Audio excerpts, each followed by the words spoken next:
You're listening to the Dungeons, Dragons, and Psychology Podcast.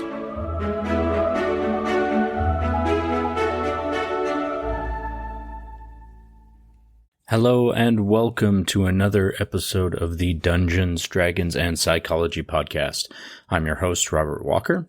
On today's episode, we're going to be discussing plot hooks, how to write them, how to make them appropriate to your characters, and how using the psychology of story writing can make your plot hooks irresistible to your players.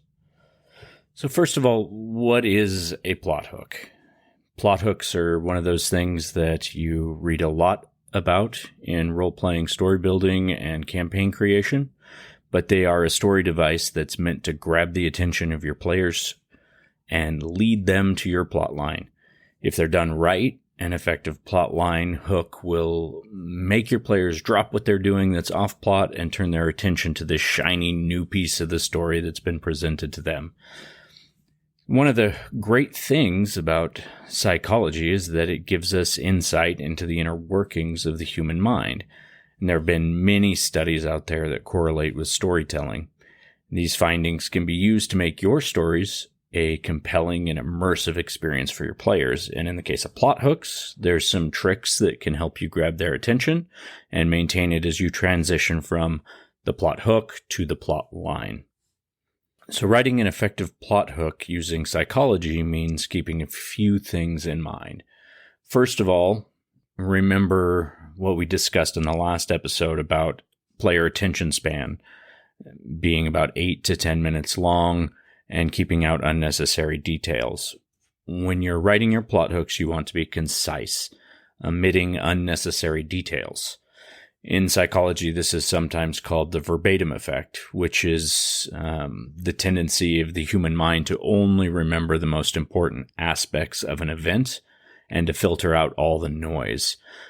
In plot hooks, the noise would mean your players are filtering out unnecessary details. If there's too many unnecessary details, then your players could filter out enough of your plot hook to miss it entirely.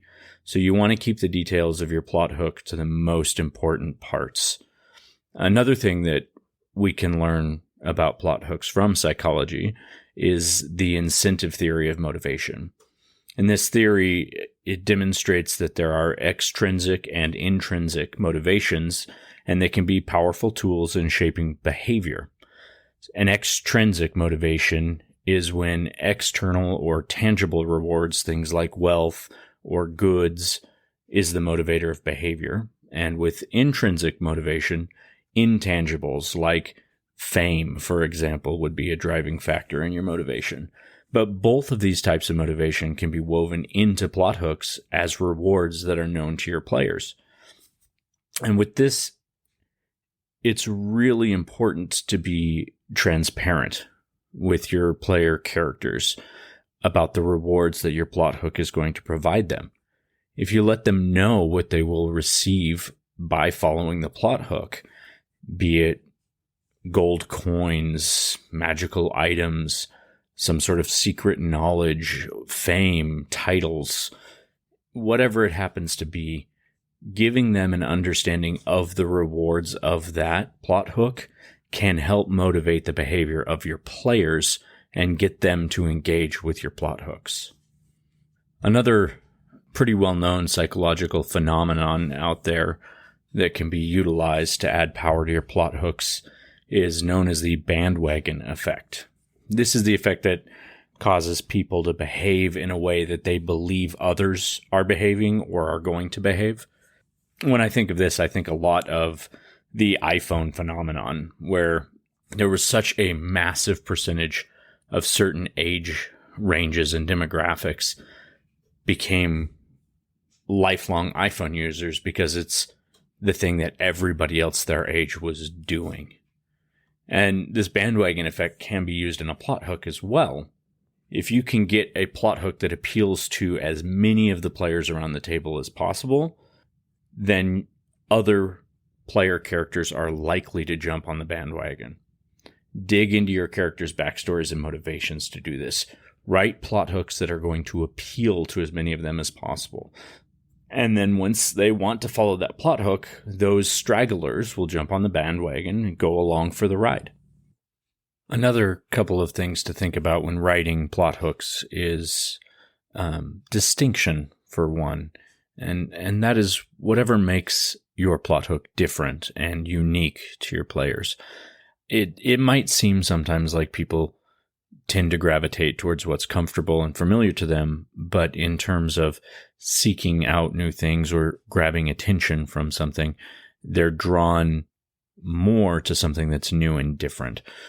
Sounds, experiences, anything that they haven't seen before is likely to garner more attention from your players. So if your plot hook is that your characters need to go kill some rats in the sewer, they've likely done that 20 different times in different campaigns. It's not going to grab their attention. However, if you put a small twist on that there are mutated rats roaming the city's sewers and every other creature that they bite becomes infected with the mutation, that's going to be a lot more interesting to your characters because it's different from the things that they've seen in the past. Empathy is also a good idea to evoke in your characters.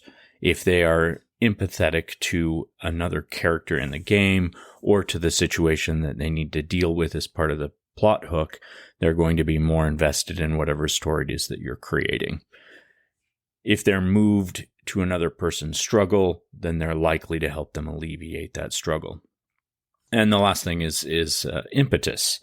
It's the what behind a character's action, their desire for doing a thing. If you can appeal to their why would they want to do this? And you can understand why they would want to follow a certain type of plot hook or a certain story line from a plot hook, then you're going to be able to write them a lot more effectively just by asking yourself, why would character A want to follow a plot hook, or why would character B want to follow a plot hook? So if it has something that is meaningful to the players who are playing the characters, and they know that it's going to be meaningful to their character's story, it's going to drive them to take more interest and pay more attention to a plot hook. Now, get out your pencil and paper. It's time for Tricks of the Trade. This is Tricks of the Trade, where I give you at least 3 ideas each week that can be used to enhance your campaigns. I'll try and keep these ideas connected to the main topic. So today we're going to talk about a few fun plot hooks that might just be unique and exciting enough to be irresistible to your players. So my first idea is, I'm calling it Stuck Between a Rock and a Hard Place. And in this plot hook, the king or the leader of a specific kingdom has died, and the party has been hired to investigate the legitimacy of 2 different claimants to the throne. Their search will reveal that both individuals have an identically equal claim, which leaves the party with the power to select the next ruler of the kingdom. However, there's a twist on this. One of the would-be leaders is an abhorrently evil person, a murderer, but would likely be a just and lawful ruler and has a much better grasp on handling the needs of a kingdom. The other individual is nobly good, but the plans that they have for leadership will likely throw the kingdom into turmoil and ruin the lives of many people in the kingdom. So it's a, out of the frying pan and into the fire type of a situation. It's leaving your players with a very difficult decision that they have to make there at the end, or look for an alternative solution. But I think the concept is pretty novel and unique and could be a lot of fun for your campaign. The next trick of the trade idea I have for a plot hook is called Lost Constellations. And in this plot hook, each new moon, a new constellation, or rather an old constellation, is disappearing. But each new moon, another one goes missing.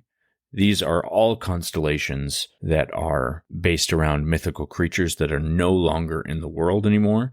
And with each one that disappears, those mythical creatures are returning to wreak havoc on the world with a vengeance.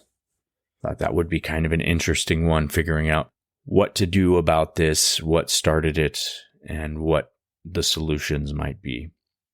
And the third idea. In this idea, each night at midnight, your players are in a town, and each night at midnight, they're going to awaken to the sound of war drums far off in the distance, outside the walls of the city.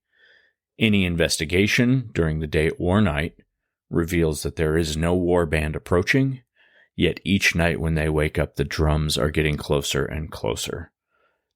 So this hopefully puts them onto a path of finding out what is causing this, and also raises their nerves, worrying about what will happen on the night when they finally arrive at the city.